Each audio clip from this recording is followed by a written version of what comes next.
You know how to hold it all together, but when it comes to your relationships, something's always missing.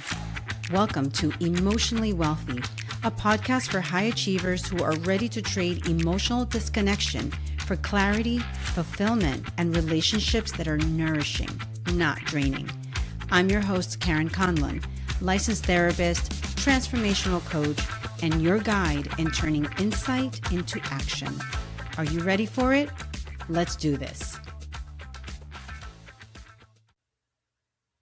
This episode includes discussions about difficult early childhood experiences, including moments of neglect or harm, and how they shape us as adults. Please listen at your own pace and feel free to pause and come back when you're ready. Welcome, everyone, to the Emotionally Wealthy podcast. We are having a conversation that I 100% know will resonate with so many people who are used to playing the role of being the strong one at home, at work, within your different relationships.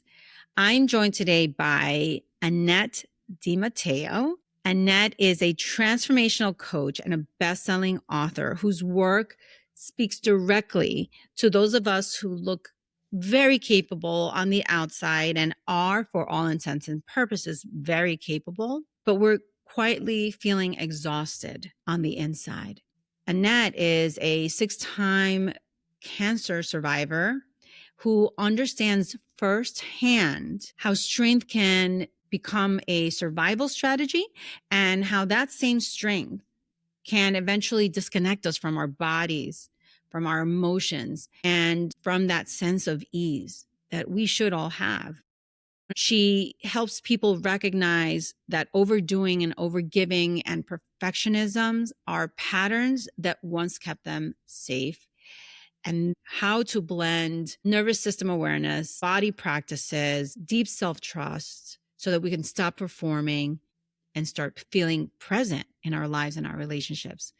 So this conversation today, folks, is a conversation about redefining strength and learning to let your nervous system exhale while also discovering what becomes possible when you stop trying to prove yourself and your worthiness and start listening.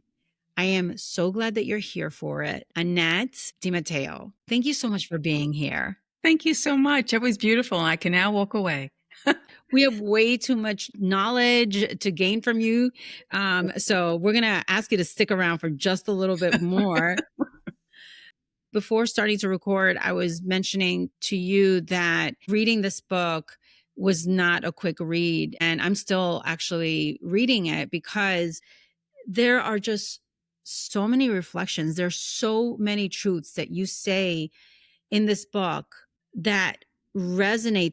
I found myself so many times read something and sit with it. I've had to close the book and just sit with it because it didn't just resonate in my mind. I literally would feel it in my body.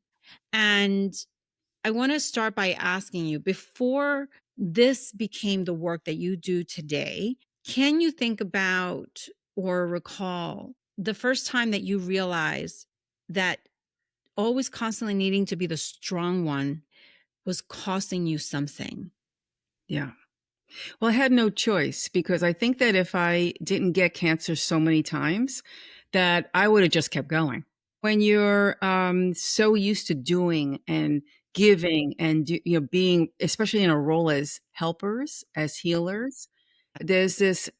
It's such a beautiful gift to have, right? Yeah. Is to be able to be present for someone and to hold that space. And doctors, therapists, we coming from that, it's beautiful, except that what happens is we forget about us in the interim. So Yeah. my body was not giving me any choice anymore. It just kept saying, nope, nope, because I would go back again and start working and giving. And I was changing certain things each diagnosis. I can't say I wasn't. I was eating differently. I went to integrative school of medicine. I did all the kind of external things, therapy, healers, all the kind of reaching out to everyone else to help. Mm-hmm. And then finally it was, I think the sixth one, then I said, oh, I think that this is an internal job that I've been avoiding. How am I Yeah. handling, and it's not just to say stress, because that's just kind of a funny catch-all word, Mhm. but it was what was I saying to myself on a daily basis? So, I really had to, the best way I can say it is I stopped giving that,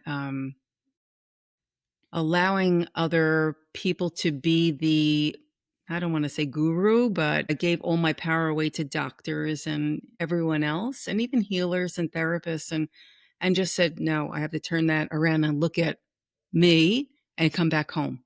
Yeah. That started the process.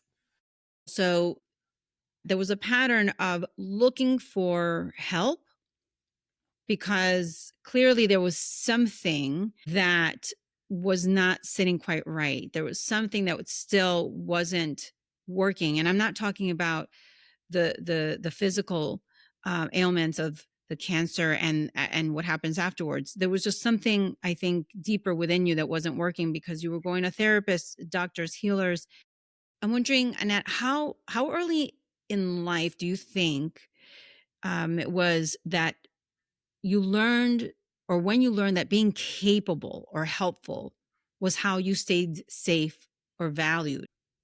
It's so interesting because it wasn't until maybe a few years ago, maybe about 3 years ago, that the validation of the sexual abuse that happened to me from the cancer doctor when I was 3 years old, that was from 3 to 10 years old, was something that wasn't really validated until a few years ago. I knew there was an issue, but I just couldn't, um, it wasn't really validated that it was actually true, let's put it that way, even though I kinda knew until I read other stories from other survivors. So, yes, having cancer as a child certainly sets you up in terms of, so having post-traumatic symptoms, right? And syndrome in some way, right?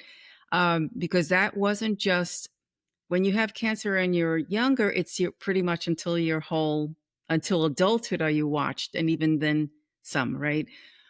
But I think the kicker to all of it was the sexual abuse from 3 to 10 years old, that it was unresolved. I was always aware, always was the first one to kind of go into any situation and like radar, like Yeah. right? Yeah. Making sure I'm checking, is this safe? Am I okay? Like, who am I supposed to be looking for? And that didn't go, and for years and years and years. And that's what happened with those getting sick. I started realizing that, wait, my body's speaking to me, Yeah. and these are unresolved patterns that got lodged into, and it's such a funny thing to kind of say because we're thinking, well, how can that possibly be? But energy gets stored in our body. It just does. And if it's unresolved, right? And it Mhm. doesn't have to just be trauma. It could be heartache and things that maybe affected us depending on who we are. Maybe we're more sensitive or sensitives, that they impact us maybe even stronger than other people.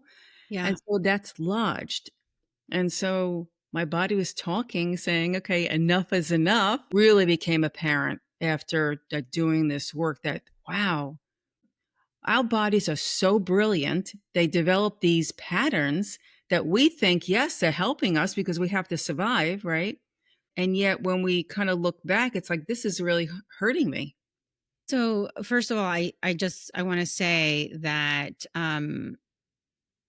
having experienced sexual abuse from such a young age, I mean at any age, but particularly from such a young age, in addition to or in combination with such a difficult illness, an illness that involves um, pain and painful treatments and scary treatments, especially at the age of 3 and 4, where they're really just a limited amount of things that we can explain to a child about what's happening, and then on top of that, there is this gross abuse of authority by this doctor for so long, compounded with not having anyone recognize, acknowledge, validate.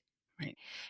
And so, having gone through all that, I can see how it became pretty clear, especially in the child's mind, where complaining, crying about it, trying to talk about it, none of that is going to help.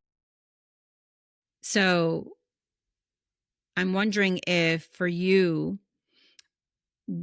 were you getting acknowledgement for being a strong kid or being what a brave girl?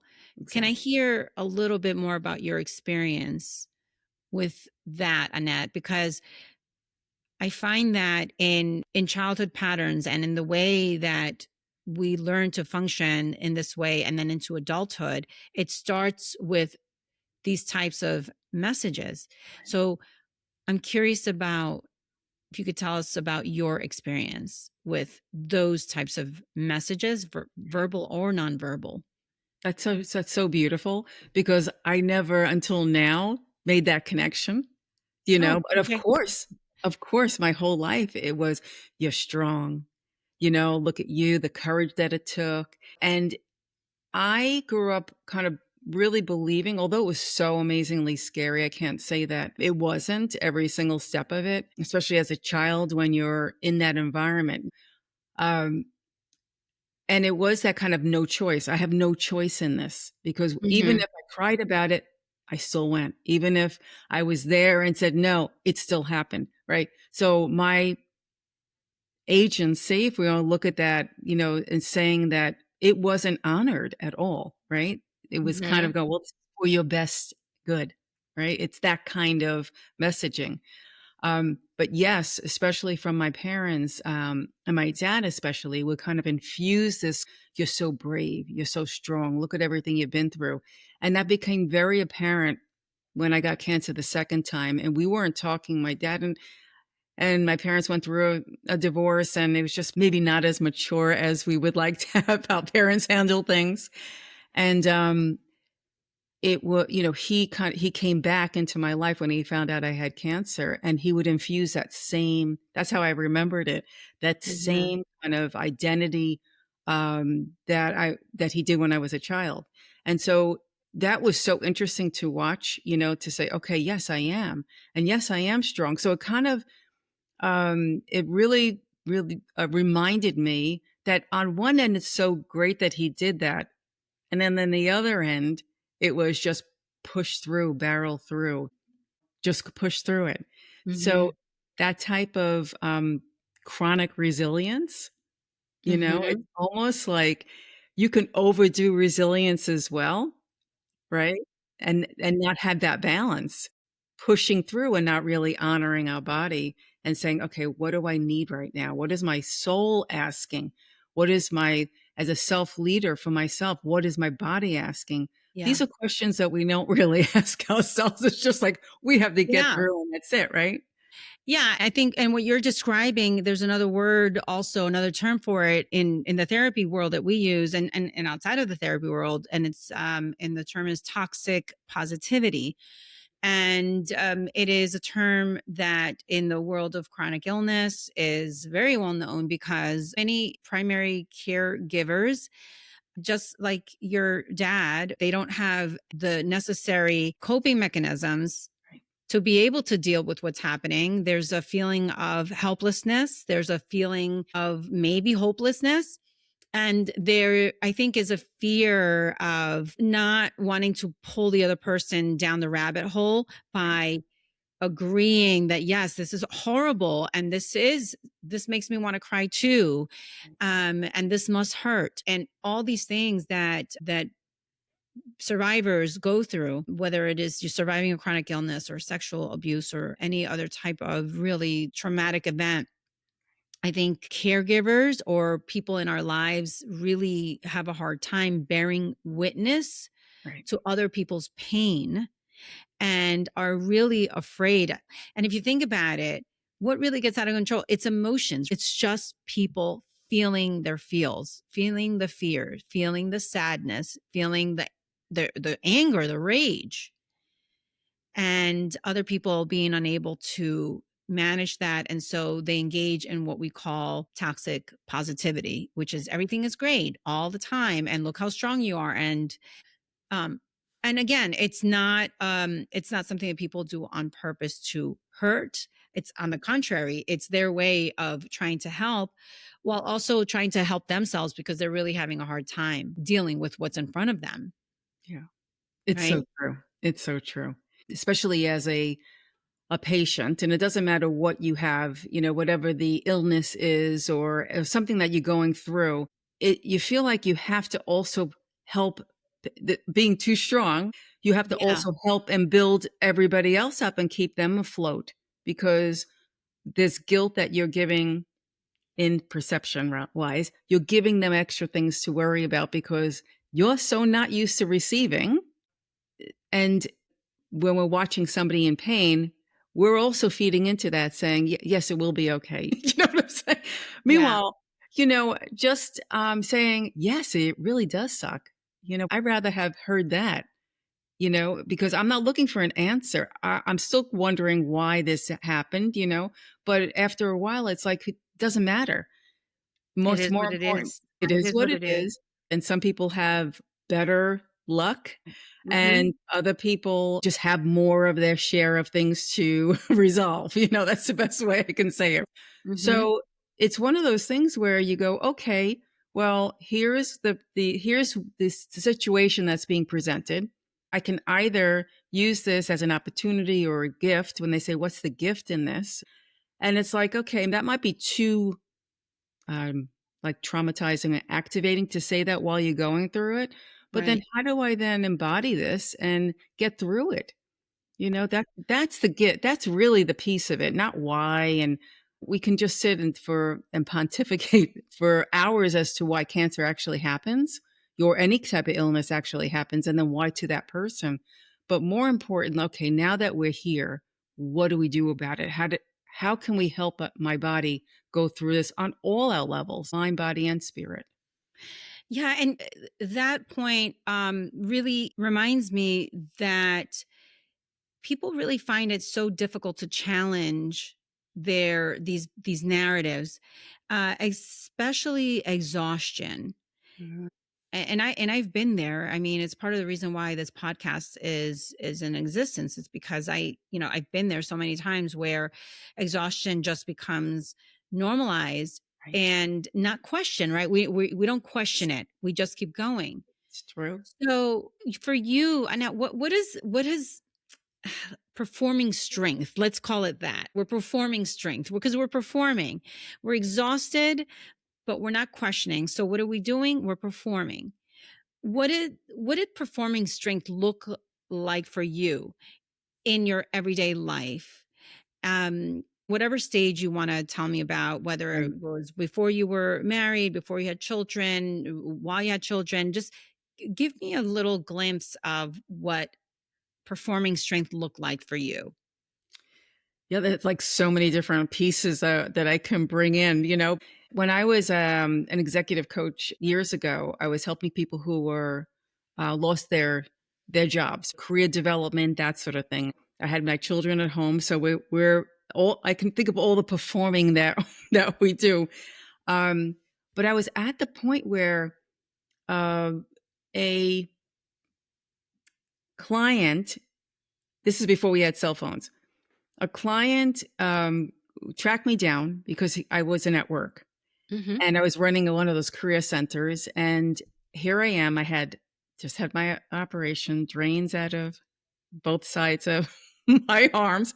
Mm. I'm standing up because I can't sit down. I wouldn't be able to hold the phone. It was just like a strange thing. I'm standing up and I'm talking to him because he's so excited that he finally, after a year, got a job. And I wanted to honor him. And I was so happy for him, and then I started feeling dizzy because I just got done with the operation, and I should not have been on a phone, and I look back and go, every time that now when I have to remind myself, my body reminds me of that situation, going, "This is the way I used to be." At the expense of my own body, I was saving him from telling him, "Sorry, I just got done having a cancer operation," because I knew he would feel terrible.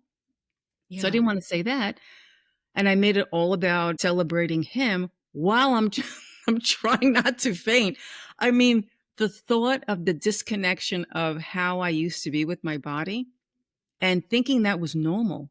because it was giving of myself. I had to be there. This was a client who needed me at the expense of me. I mean, I could have handled that in so many different ways. A, not take the phone call would have been a good, you know? Right. But what does that speak to? It almost sounds like strength wasn't really the problem. It was really more how long you stayed in it, Right, right, right. in that role of needing to stay strong, right? So it's because strength in and of itself isn't the issue. It's what we do with it. It's how we're using it, how we're using it to cope, how we're using it to survive, how we're using it in our day to day.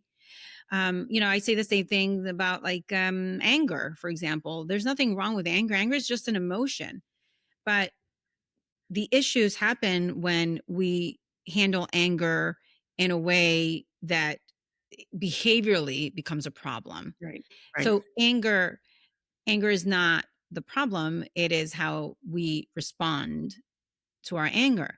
right. And so in this case, strength not being really the problem, but just really how long you stayed in that role. It reminds me of something that I read in your book where you talk about how you feel things, how you feel it in your body, how this being in survival mode and strength as a survival strategy comes up. And I love the way that you describe it in so many ways. But one of the things that it reminds me of that story you just gave us was how you say that sometimes you feel responsible for both the successes and failures of others. And in that moment, sure, if you knew differently, you could have handled it differently. But in that moment, you were still in that survival mode, in that people pleasing mode. And also, I wonder if part of you was also still in that mode of, well, I need to be there for him to congratulate him in his success because I was also there in his failure, and somehow connecting yourself to those two things that really had nothing to do with you. Exactly. To me, it looks like it's more about proving worth. Like, I am Yes. proving my existence here on earth and my value Yes. to Yeah. be that to take everybody else first and then me second, right? So Yeah. it's almost like that um, client just said this to me. Well, I got that programming from religion. I got that programming from my parents. I got that programming from, Yeah. everybody first, Yeah. right? You can still be of service and you can also, all relationships begin with yourself. Yeah. So treating yourself with that compassion and that love first makes us more available to be Yeah. able to do a better job, I think, because we're then a little more calmer, we're a little bit more clearer, in our messaging, our presence, our passion, why we're here, because we're more soul aligned because of that. Yeah. Yeah. And alignment is something that I am very passionate about because I can see and have seen not just with my own experience, but with my clients' experiences, where once they start figuring out the things that need to be aligned in their lives in order for them to start taking the direction that they want, things become very clear. Setting boundaries for themselves becomes so much easier. And the other side of that coin is that it also becomes a lot easier to read and listen to your body signals because once you have clarity around the things that need to be aligned and that align with you, you are also able to tell when things are in misalignment because your body will tell you whether it is your chest tightening up or maybe you feel a little knot in your stomach or maybe your heart starts to palpitate a little bit, start to sweat. I mean, our body does give us signals. If you are not listening to what your body's telling you, um, we oftentimes go into burnout mode. Mm, And you talk about burnout as feedback, not failure. You describe it as your body feeling it as signals. Mm. So I'm curious, in your experience, whether it is your own experience or, taking from your clients, the clients that you've worked with, what are some of the things that they can look out for? What are some of those signals that our body gives us? Yeah. It's I know burnout is like this kind of heightened, process. I think I want to go back for a second, and I'm glad that there are more people talking about it. I don't think if you would have ever asked me all those 6 cancers, if I ever thought I was in burnout, I would have said no. Just like Right. that's the Right. truth, It's part of right? the not being able to recognize and Right. normalize, right? Because exactly that. I've normalized every bad thing or any indication that I would interpret as bad, and that's not being able to sleep Right. or being woken up with kind of like that panic, which I really thought was normal my whole life. When I would wake up, I thought everyone woke up panicky. That's how would I have known? Yeah. This is before I went to therapy in my 20s. You normalize things, but it's that disconnection. I think that self-abandonment of our bodies or ourselves or our thoughts, that's a real thing. Yeah. That to me is like the number one key of having that feeling, that disconnect. You're like, well, if I look at my life from the outside, everything's great. Have a great job, have a great family. I mean, not everybody's perfect, but you go, then why am I feeling this way? you know, Right. because that disconnect on, I think, the best way I can describe it is on that soul level, because I think Yeah. that's the indicator for everything else in our life to go smoothly. Wellness is an interesting piece. We always want to say, well, I want to lose weight and then I'm better. Like we want to, I want to get over this trauma and now I'm better. But it's a lifelong process. And Yeah. so even for myself, I got into extremely bad habit when I was writing my book. I needed like a break, and I was just binging at night of Mhm. TV and Mhm. then binging eating. I Mhm. know better. I know, it's like Yeah. but Yeah. I couldn't stop because I couldn't my I needed to like calm my system. And finally, I said, "You know what? I am not going into this new year doing this old habit knowing that this needs to, I'm going to do it." And so it's been a few weeks now. Not only am I sleeping better, my HRV is increased. I'm sharper in the morning where usually I'm just like fuzzy. All these changes.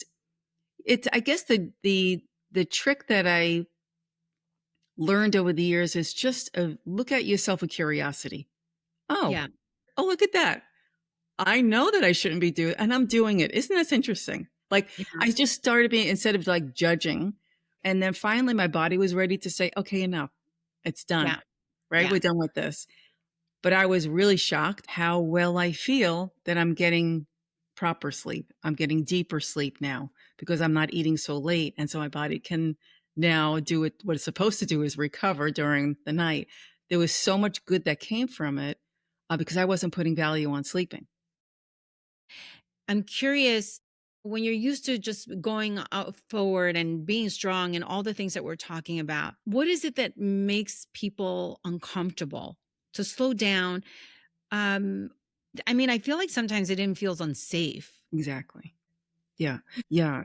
Even with the simple, when you ask people to do a simple breathing exercise, and I know for myself, it took me so long because every time I went to do that process, my nervous system was like, "No, we have to remain heightened and prepare for the danger." And so it just took my body a lot longer. I didn't do traditional meditation. This is how many years ago when I started my spiritual awakening. All of it was about just sitting in silence, and it did not work for my body. My body did not Yeah. feel safe to do that. And so I chose to do more of a shamanic type of journey where I would walk. And I still to this day do that because it really helps me. It's not just walking to make sure that I'm getting my steps in. It's really a meditative where I am walking, but I'm also speaking to the plants. I'm breathing in the air. I'm connecting to the water that's close. It's just this connection to the ground that really helps calm my nervous system. Always. Yeah. Every so it's to me, it's finding that safety that works and not being so judgmental as what everybody else is doing, because we tend Mhm. to do that. We're human, you know? It's like, well, why isn't that working for me? So it's more like, well, what's best for my system? What actually works? And so Yeah. starting slowly and just to start that with that connection and awareness and seeing how you feel afterwards. Do I feel safe in doing this? Because Yeah. sometimes it's just it doesn't work for people and you try different things and that's Yeah. okay. Yeah. There isn't one way of handling, one way of releasing stuck energy that's in the body. There's multiple ways of doing it. So Yeah. I'm really glad that you brought this point up, actually, Annette, because breathing exercises can be incredibly healing and grounding, but they can also be very triggering given a history of trauma, depending on the type of trauma that you have. So breathing can be very difficult for some people, and for other people, it is the window to this next level of self-care and connection with their bodies that they didn't know existed. So thank you for bringing that up, because again, like you're saying before, there is no one size fits all, and it is really important for people to know and to understand that you may have to try different things. It's a relationship where there's got to be a feeling of trust, and it's the same thing with the relationship that you have with your own body. If you have lived a life where you have not felt that you could trust your body, well, you try different things to see how your body reacts, and then you will find eventually that one thing where your body's like, okay, this I can deal with this, this is okay. And the other thing too is, I think what you were saying before is gentle starts, micro steps. I always use that word, micro steps. love that. Gentle starts and micro steps. You don't want to flood your system. You don't need to overwhelm your system, and you also don't need to be great at it right away. So think about it that way. Give yourself some grace, and remember that you are trying something new, you're trying something different. And by the way, that whatever it is you're trying may not be the thing. Curiosity, just like you said, right? This is what it comes back to. It's leaning into curiosity without judgment. If you can lean into curiosity without judgment, you're giving yourself permission to try new things without feeling the sting of failure.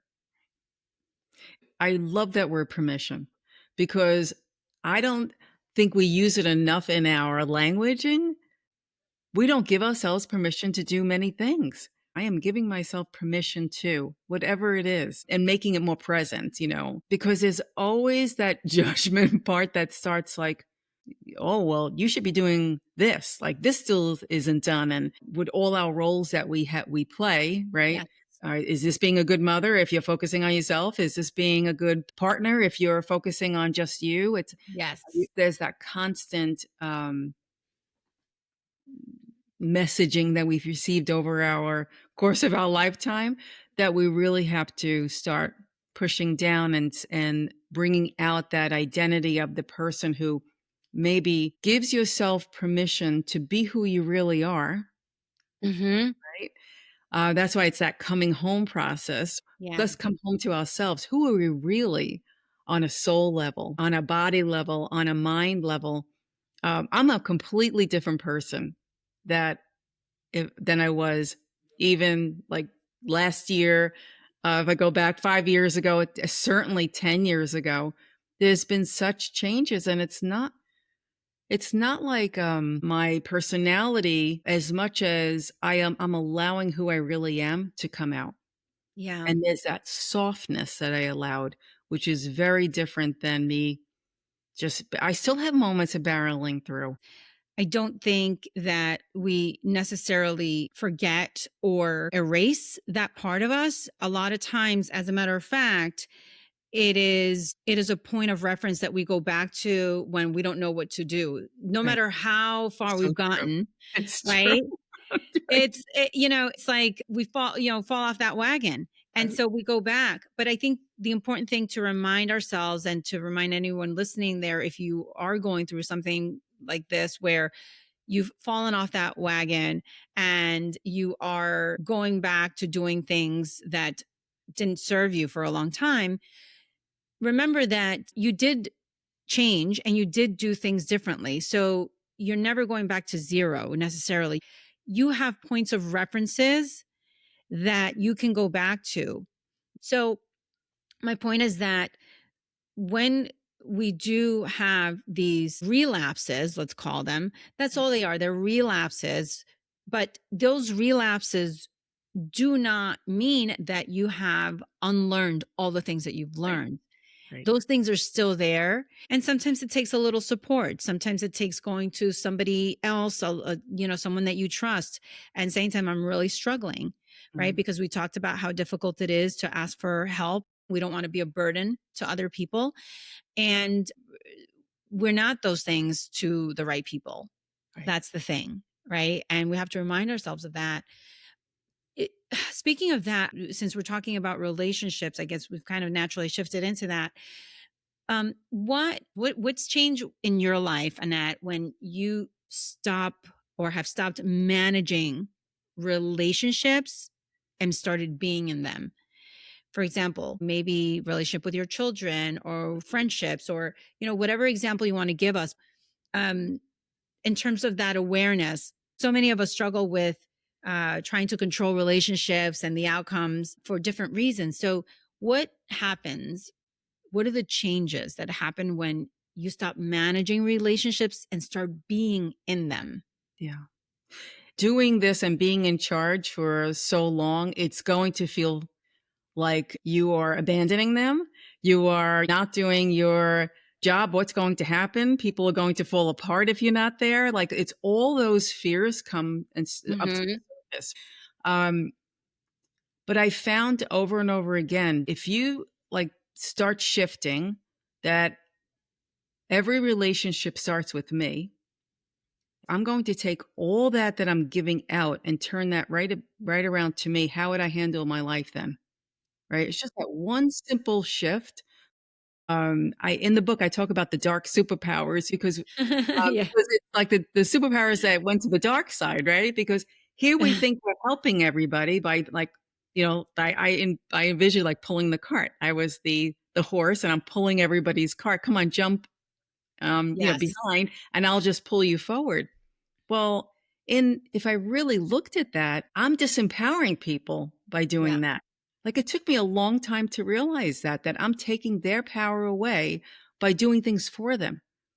And I'm like, wait a second, how did that happen? Like that wasn't my intention. My intention was that I saw that they were struggling. Let me help carry them forward. And not only was that destructive to myself because it was depleting and Yeah. um, that it was destructive to them as well. And I have to stop myself that I have to stop and say, okay, all right, what do you think? Yeah, Yeah.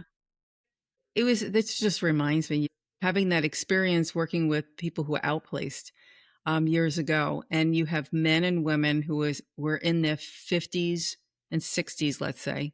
And Yeah. I'm always curious, like, what made you decide to go into that job? How did you decide on that career? 95% would say, my mother told me, my father told me, my parents told me I had to do accounting. Yeah. I'm looking at them going, so you spent the last 40 years doing something you didn't want to do? They said, yes. It Yeah. paid the bills. And it's just the thought of that. But that was back, I know we still do this. Some of us still do this to this day, you know, It so happens. Yeah. but Yeah. it's But I like feel like it was much more blatant and it much was more much more blatant. direct. Right? It was Exactly. almost it was a directive, not a suggestion. Exactly. Yeah. Exactly. It's like Yeah. there was no suggestions back then. It was like, this is what you're Exactly. going to do. And Exactly. it's sad. It's just sad to see the outcome of that years later. And there's this kind of numbness, Yes. and like they never even thought to go out of it because it was paying the bills. And I understand that, of course. When we think about coming to awareness, Awareness does indeed change relationships. That being said, it can make change without it being forced. Right. I think depends on how you handle it. So I want to spend a few moments asking you if you would share with our listeners. Mm, Um, let's say that someone's been listening, they're really coming to a lot of realizations, mm. and they realize that they've been living in survival based strength mode. Can you suggest to them one thing that they might allow themselves to put down, just to the person who's realized, oh my gosh, this is what I've been doing. I have been using strength as a survival strategy. What's Right. one thing that you could recommend for someone to just gently start doing? For me, I think giving yourself the opportunity to ask your body before any one decision that you need to make. Just put your hand on your heart. You can put your hand on your belly if you want, and just take 3 deep breaths. That's all. And then ask yourself, with this decision, does it feel like it's like expansive when I think of it? Or do Mm-hmm. I feel like in my body, is it constricted? Like we know that feeling. We know both feelings that Mm-hmm. feeling expanded feels like it's more open, like you just say yes. Mm-hmm. Um, but when there's a no, that constriction, it feels tighter and it feels draining of our energy when we think about it. And it feels heavy. Just asking yourself before you choose to do any or make a decision or let me see how my body feels. But once you start doing that and start getting used to, okay, what's my body say? You start getting better answers because your body's already telling you which one is best for you, not Yeah. your brain, right? You're not It's intuitive. It becomes intuitive. Yes. exactly right. When you were talking about um, the book "Too Strong for Your Good" before, you were talking about how when you were reading it, you had to put it down. Well, the scientist in me, was going crazy. The scientist wanted me to put so much science in it. Why? Because I was trying to prove my point. I had to prove myself that this really does work. Every time I went to do it, my body got so tight. Oh, And I'm that's like, so interesting. That "Well, is super I guess interesting. not." Like, it wasn't allowing me to do it. And I was upset because my personality really wanted to add things in. But yet I knew very clearly that I wanted to speak to everyone's right brain. I wanted to infuse healing while I was doing and creating the work. Hmm. So people will start feeling that. And I'm so happy that you did, Yeah, but I'm still 100%. like, wish that there was that science in that, but it wasn't the point of the book. And that's what my body was telling me. So it does sound funny, but it's what um that's why when I say that it's going from being like that survival strong to soul strong, your body knows what's best for you. Yeah. It just we're trained that way, but that's the truth. Yeah. And Annette, if one of your intentions for this book was to have people read it and connect with it on a deeper soulful level, I for sure can tell you, at least from my experience, that you 100% succeeded. The the science that you're talking about, I think that when people start to implement the techniques that you offer in this book and really read deeply and intentionally what you write, the science happens automatically and organically in your body because we know that there are changes happening internally. You will actually experience the science. So thank you for this. Annette DiMatteo, I would love for people to know how to reach you if they are interested in learning more about you. We will include all this information, of course, in the show Perfect. notes, but if you can just let our listeners know how to contact you. Oh, if you are interested in taking I have a little, short 2 strong quiz. Are you too strong quiz? And then there's a guide Yeah. at the end of it to gently begin. It's not another project. It's just a gentle Mhm. um, guide to start speaking and talking and being more in touch with your own body. Wonderful. Thank you so much. And they can go to your TooStrongBook.com. You can also get all the information there. wonderful. And you have a great LinkedIn profile, of course. Here is the book. For those of you who are watching this on YouTube, I'm holding up the book. It's Too Strong for Your Own Good. And once again, this has been amazing and soulful and grounding. I always love speaking to you, Annette. Thank you so much for being here today. I'm so happy that you made it. Thank It's you for having me. it's been a gift having you here and sharing your wisdom. And thank you all for showing up for yourselves today to the podcast, to this episode. If this episode gave you insight, clarity, or perspective that you needed today, or maybe someone who could use it, please go ahead and share it. If you are enjoying the show, please feel free to leave a review. That really helps with other people finding the show and listening to these conversations. And until next time, stay connected, stay curious, and stay emotionally wealthy.